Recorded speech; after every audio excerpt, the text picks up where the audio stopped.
అందరికీ మరణాత. ప్రభునందు ప్రియమైన దేవుని పిల్లలారా, ఈ దినము దేవుని యొక్క పరిశుద్ధ గ్రంథంలో నుంచి దేవుని వాక్యాన్ని ధ్యానించుకుందాం.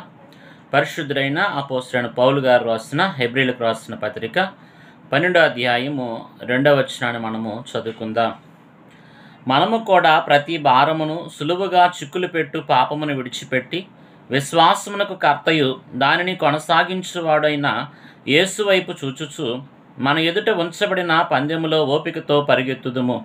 ఆయన తన ఎదుట ఉంచబడిన ఆనందము కొరకై అవమానమును నిర్లక్ష్యపెట్టి సిలువను సహించి దేవుని సింహాసనం యొక్క కుడిపార్శ్వమున ఆసీనుడై ఉన్నాడు. ఆమేన్. చిన్ని ప్రార్థన చేసుకుందాం. మహాగణుడును అత్యున్నతమైన సింహాసనం మీద ఆసీనుడైన తండ్రి, విశ్వాసమునకు కర్త అయిన స్వామి, మీకు నమస్కారములు. దేవా, ఈ ప్రత్యేకమైన సమయంలో నీ వాక్యమును ధ్యానించుకుని ఉండగా దేవా, మీరే విశ్వాసమునకు కర్త అయి ఉన్నారు కనుక దేవా, నన్ను నీ ఆత్మవశంలోనికి తీసుకుని మీరే నాయన మా అందరితో మాట్లాడమని మా మంచి వాక్య బోధకుడు పరిచారకుడు అయిన యేసుక్రీస్తు వారి పరిశుద్ధ నామమును అడుగుచున్నాం మా పరమ తండ్రి. ఆమేన్. ప్రభు అయిన యేసుక్రీస్తు వారి నామమున కృపా సమాధానములు మీకెల్లరికి తోడైండును గాక. ఆమేన్. ప్రభునందు ప్రియమైన దేవుని పిల్లలారా, ఈ దినము మన యొక్క ధ్యానాంశమే విశ్వాసము. ఇంతకీ విశ్వాసం అంటే ఏమిటి? విశ్వాసం అనగా హెబ్రీ పత్రిక 11వ అధ్యాయము ప్రారంభ వచనంలో మనం చూస్తే, విశ్వాసం అనగా విశ్వాసం అనేది నిరీక్షింపబడు వాటి యొక్క నిజ స్వరూపమును అదృశ్యమైనవి ఉన్నవనటుకు రుజువునై ఉన్నది. విశ్వాసం అనగా కంటికి కనబడనది. కంటికి కనపడితే ఏదైనా మనం చూచి నమ్మగలం. కంటికి కనబడని దానినే విశ్వాసం అంటాం. అనగా విశ్వాసము భక్తి జీవితంలో చాలా ప్రాముఖ్యమైనదై ఉన్నది. భక్తి విశ్వాసమును బట్టి భక్తి జీవితం యొక్క అంతస్తులు, అనుభవాలు మనము అందుకోగలము. కాబట్టి విశ్వాసం అనగా మరి నిరీక్షింపబడి వాటి యొక్క నిజ స్వరూపమును అదృశ్యమైనవి ఉన్నవనుటకు రుజువు. కాబట్టి విశ్వాసము చాలా ప్రాముఖ్యమైన దినాల్లో దైవజనులు దేవదాసయ్య గారు సెలవిస్తూ, విశ్వాసులే నేటి రాకడ విశ్వసింపరబ్బాయి అని అన్నారు. కాబట్టి రాకడ కాలంలో విశ్వాసము కరువైపోతుంది. విశ్వాసము మనము కలిగి మరి మన యొక్క ఆత్మీయ జీవితమును, భక్తి జీవితమును కొనసాగించుకొనవలసిన వారమై ఉన్నాం. కాబట్టి విశ్వాసము, భక్తికి పునాది విశ్వాసము. కాబట్టి మన ప్రభువు మరి విశ్వాసమునకు కర్త అయి ఉన్నారు. కాబట్టి మనకు విశ్వాసం కొదువుగా ఉంటే ఆయన అడగాలి. జ్ఞానం కొదువుగా ఉంటే నన్ను అడగండి అని యాకోబు పత్రిక 1వ అధ్యాయం 4వ వచనంలో మనం చూస్తున్నాం. అలాగే విశ్వాసమునకు కర్త ఎవరంటే యేసు ప్రభువారు. కాబట్టి మనకి విశ్వాసం కావాలంటే ఎవరిని అడగాలి? దేవుడిని అడగాలి. కాబట్టి ప్రియమైన వారులారా, విశ్వాసం అనగా కంటికి కనబడని దాన్ని నమ్మటమే విశ్వాసం. ఉదాహరణకి, పరలోకం మన కంటికి కనపడదు, అంత మాత్రాన పరలోకం లేదనగలమా? దేవుడు మన కంటికి కనబడడు, అయినప్పటికీ మరి దేవుడు లేడని అనవచ్చా? అనలేము. ఇంత గొప్ప విశాలమైన సృష్టిని మనకి మరి దేవుడు అనుగ్రహించారు. మరి దేవుడు సృష్టిని కలుగు చేసిన సృష్టికర్త అయి ఉన్నారు. మరి సృష్టిని కలుగు చేసిన వారు ఒకరు ఉన్నారు, ఆయనే సృష్టికర్త. కాబట్టి దేవుణ్ణి మనము చూడాలంటే ప్రార్థన చేసి ఆయన్ని మనము కనిపెట్టుకుంటే దేవుడు మనకి ప్రత్యక్షమవుతారు. దైవజనులు అంటూ, దేవా నాకు కనబడమన్నా దేవ దర్శనం మగును నీకు పావనమ్మగు రూపము చూచి బహుగా సంతోషించగలవని 58వ పాటలో తెలుగు క్రైస్తవ కీర్తనలో మనం చూడగలం. కాబట్టి ప్రియమైన వారులారా, విశ్వాసము మనము నేటి దినాల్లో కాపాడుకోవాలి. విశ్వాసం ఎలా వస్తుందంటే యేసు ప్రభువారిని నమ్మటాన్ని బట్టి, మరి యేసు ప్రభువారికి ప్రార్థన చేయడాన్ని బట్టి, వాక్యం చదవటాన్ని బట్టి, మరి దైవ ధ్యానమును బట్టి ఇలాగున విశ్వాసమును మనము పెంపొందించుకునవలసిన వారమై ఉన్నాం. విశ్వాసము 4 రకాలుగా ఇక్కడ మనము చూడగలం ఈ దినం. ఒకటి మనం చూస్తే అల్ప విశ్వాసము, రెండోది మనం చూస్తే అర్ధ విశ్వాసము, మూడోది మనం చూస్తే అవిశ్వాసము, నాలుగోది మనం చూస్తే మరి గింజ విశ్వాసము. ఈ 4 విషయాల గురించి దినము క్లుప్తంగా ధ్యానించుకుందాం. ఒకటి అల్ప విశ్వాసము. యేసు ప్రభువారు మరి శిష్యులైన వారు మరి ఓడలో వెలుచున్న సమయంలో సముద్రంలో గొప్ప తుఫాను చెలరేగింది.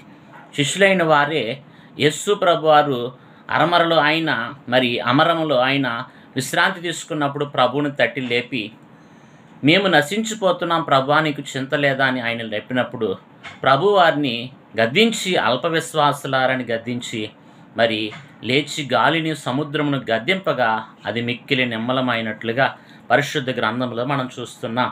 మత్తయి సువార్త 17వ అధ్యాయము 20వ వచనంలో మనం చూస్తే వారు అవిశ్వాసం వల్ల కార్యాన్ని చేయలేకపోయారని కూడా ప్రభు సెలవిస్తూ ఉన్నారు.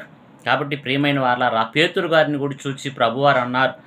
మత్తయి సువార్త 14వ అధ్యాయము 30 నుంచి 31వ వచనంలో మనం చూస్తే పేతురు గారు యేసు ప్రభువారు మీ నీటి మీద నడుచుట చూచి, ప్రభువా నేను కూడా నీటి మీద నడుస్తానన్నప్పుడు ప్రభు రమ్మన్నాడు. ప్రభు వైపు చూచి నడిచినంత వరకు కూడా పేతురు గారు నీటి మీద నడిచారు. ఎప్పుడైతే గాలిని సముద్రమును చూచి తన యొక్క స్థితి పడిపోయే స్థితి కనపడుచు ఉన్నది.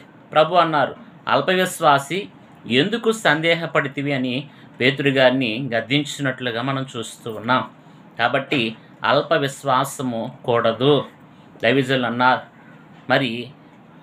సంశయము పనికిరాదు, లేశంబైనా కూడా అది పనికిరాదు అని 54వ కీర్తన బహుగా ప్రార్థన చేయడానికి కీర్తనలో అయ్యగారు రాశారు. కాబట్టి అల్ప విశ్వాసం మనకి కూడదు. రెండవది మనం చూస్తే అర్ధ విశ్వాసము. మార్కు సువార్త 8వ అధ్యాయము 24 నుంచి 25వ వచనం వరకు మనం జ్ఞాపకం చేసుకున్నట్లయితే ఇక్కడ ఒక వ్యక్తి గుడ్డివాడు ప్రభువారి దగ్గరకు వచ్చి ప్రార్థన చేయించుకున్నప్పుడు ఆ వ్యక్తి ప్రార్థన చేసినప్పుడు ఆ వ్యక్తికి ప్రభు అడుగుతాడు, ఏం కనపడుతుందంటే, అయ్యా మనుషులు నాకు చెట్లు వలె కనపడుతున్నారన్నారు. అంటే ఈయన విశ్వాసం సగం విశ్వాసమే. మరలా ప్రభు ప్రార్థన చేస్తున్నప్పుడు ఇప్పుడు చెప్పమన్నప్పుడు ఆ వ్యక్తి నాకు మనుషులు తేటగా కనపడుచున్నారని సాక్ష్యం ఇచ్చినట్లుగా మనం చూస్తున్నాం. కాబట్టి అర్ధ విశ్వాసము ఇది కూడా ప్రమాదమే. అల్ప విశ్వాసము, రెండోది అర్ధ విశ్వాసం. కానీ మనకి పూర్ణ విశ్వాసం కావాలి. అందుకనే దేవుణ్ణి మనమంట పూర్ణ విశ్వాసముతో, పూర్ణ బలముతో, పూర్ణ శక్తితో ఆయన్ని మనం ఆరాధించాలి, స్తుతించాలి, ప్రార్థించాలి. కాబట్టి అల్ప విశ్వాసము మనకు కూడదు. రెండోది అర్ధ విశ్వాసం వల్ల కూడా ప్రయోజనం ఉండదు. మూడోది మనం చూస్తే అవిశ్వాసము. ఇది చాలా ప్రమాదం. అవిశ్వాసము వల్లనే ప్రభు ఎన్నో విషయాల్లో కార్యాలు చూడలేకపోయారు. ఉదాహరణ మనం చూస్తే కపెర్నహూములో ప్రభు ఎన్నో అద్భుతాలు చేశారు. కానీ అక్కడ ఉన్నవారు ఈయన వడ్లవాణి కుమారుడు కాడా, మరియా యోసేపులు కుమారుడు కాడా అని చెప్పి వారు అన్నారే కానీ యేసు ప్రభు యొక్క శక్తిని, ఆయన యొక్క దైవత్వాన్ని వారు గుర్తించలేని స్థితి.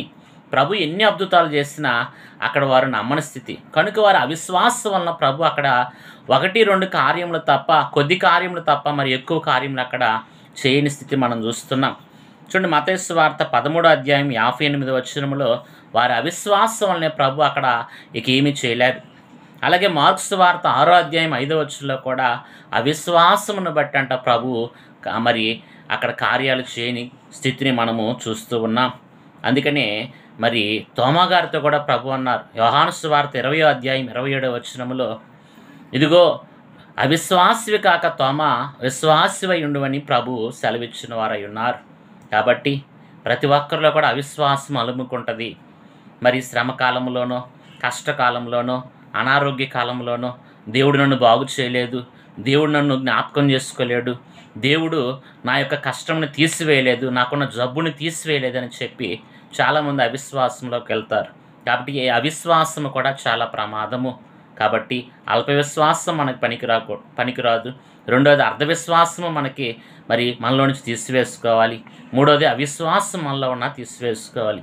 ఏ విశ్వాసం కావాలయ్యా అంటే మనకి గింజ విశ్వాసము, అనగా గట్టి విశ్వాసము. మనం చూసినట్లయితే లూకాసు వార్తమానము 17వ అధ్యాయం 6వ వచనములో గింజ విశ్వాసం ఇక్కడ కనపడుతుంది. అందుకని యేసు ప్రభు వారు అన్నారు, ఆవగింజంత విశ్వాసం ఉంటే ఈ కొండ వెళ్ళి సముద్రంలో పడమంటే పడుతుందంట. అందుకనే దైవజనులు దేవదాసయ్య గారు అన్నారు, ఆవగింజంత విశ్వాసం ఉన్నా మనము రేపు పరలోకము మేఘమెక్కే అనుభవంలోకి వస్తాం. కానీ ఆవగింజంత చిరుపాపం ఉంటే మనం ఈ భూలోకంలోని విడిచిపెడతాం. కాబట్టి వధువు సంఘ అంతస్తులోనికి చేరుట ఎట్లు అన్నారు దైవజనులు. కాబట్టి ఆవగింజను మనం చూస్తే మరి కూర గింజల అన్నిట్లో కూడా చిన్నదే, కానీ అది పూర్ణముగా అనగా గుండ్రముగా ఉంటుంది, ఎక్కడ కూడా డొల్ల మరి ఉండదు. అలాగే మనము కూడా విశ్వాసంలో పూర్ణ విశ్వాసము, గింజ విశ్వాసం కలిగి ఉండాలి. ఆవగింజను చూడండి, మరి ఈ రెండు వేళ్ళ మధ్య ఇలా పెట్టుకొని ఇలా నలిపితే నలుగుతుందా? నలగదు. ఇలా అని చూడండి, అందులో ఏమాత్రము కూడా డొల్ల అనేది ఉండదు. కాబట్టి మన విశ్వాసము మరి పూర్ణ విశ్వాసము, గింజ విశ్వాసము కలిగి ఉండాలి. అందుకని రాకడ ప్రార్థనలో, స్తుతుల్లో కూడా మనం చూస్తే ఒక రైతు కళ్ళమునందున్న మరి ధాన్యములోని చెత్త, పొట్టు వంటి రాళ్ళని ఏరిపారవేసి శుభ్రముగా ఉన్న గట్టి గింజలనంట రైతు జాగ్రత్త చేస్తాడంట. అలాగే ప్రభువారు కూడా గట్టి గింజలు అనగా గట్టి విశ్వాసము కలిగే వారినే ప్రభువారికి కావాలి. వారే రేపు రాకడ విశ్వాసులుగా తయారు కాగలరు, మేఘమెక్కగలరు. కాబట్టి మనకి విశ్వాసం కొదువుగా ఉంటే ప్రభువారిని అడిగితే ఇస్తారు. దైవజనులు అన్నారు, విశ్వాసము లేని విసుగుదల సమయాన విశ్వాసమేమని వేడుకొనుము. విశ్వమంతటిని కలుగు చేసిన నీ తండ్రి నీకు విశ్వాసం కలిగించలేరా అని 49వ పాట తెలుగు క్రైస్తవ కీర్తనలో మనం చూస్తున్నాం. కాబట్టి ప్రియమైన వారలారా, నీలో ఎటువంటి స్థితి ఉందో, అల్ప విశ్వాసం ఉందా, అక్కడి నుంచి నీవు దాని నుంచి మరి పూర్ణ విశ్వాసంలోకి రావాలి. అర్ధ విశ్వాసం ఉందా, ఆ స్థితి నుంచి ఇంకొంచెం మెరుగుపరుచుకొని మరి గింజ విశ్వాసంలోకి రావాలి. కాబట్టి అవిశ్వాసం ఉందా, అటువంటి స్థితిని తొలగించుకొని గింజ విశ్వాసము కలిగి మేఘమెక్కగల గొప్ప స్థితి పరిశుద్ధాత్మ తండ్రి చేరిన మనకెల్లరికి అనుగ్రహించును గాక. ఆమేన్. ప్రాణప్రియుడైన తండ్రి, మీకు వందనాలు. చెప్పబడిన వాక్యం బిడ్డల హృదయాల్లో ముద్రించుము, నూరంతలుగా ఫలింప చేయమని ప్రతి ఒక్కరిలో కూడా గింజ విశ్వాసము, పూర్ణ విశ్వాసము కలిగి మేఘమెక్కగలిగిన అనుభవంలోకి నడిపించమని విశ్వాసమునకు కర్త, కొనసాగింపు చేయవారైన యేసుక్రీస్తు వారి పరిశుద్ధ నామమున అడిగి వేడుకొనుచున్నాం మా పరమ తండ్రి. ఆమేన్. అందరికీ మరణాత.